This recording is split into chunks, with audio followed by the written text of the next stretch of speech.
বউর হাতে বাজি ধরছিলাম, যদি ব্রাজিল জিতে তাহলে বউ আমার বিয়ে করবো, এটা বউ কইছে। আজকে ব্রাজিল জিতছে, বউ কি আনন্দ।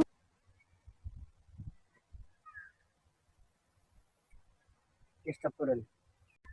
এবার কি হয়েছে, কি এত হাসি খুশি কে এত? আজকে বউর হাতে বাজি ধরছি, বউ কইছে যদি ব্রাজিল জিতে তাহলে তোমার বিয়ে করাবো। এখন বউ কয় কি, আমি তো এইটা কই নাই যে তোমার অন্য মেয়ে দিয়ে বিয়ে করাবো, কইছে পুনরায় তুমি আমারই বিয়ে করবা।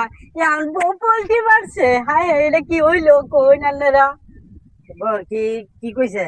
আরে বউ কয় যে অন্য মেয়ে দেখি আরে বিয়া করাবো, আর তুমি এটি আমারে পুনরায় বিয়া করবা। এটা কি হইছে কোনছিন কথাটা আপনারাই কোন। বিয়া তো, বিয়া তো করতে হইব, তা নিজের বউরে যায় বিয়া করে এলেন, আরেকবারের মাইয়া বিয়া করে হায় কি এলেন? হায়,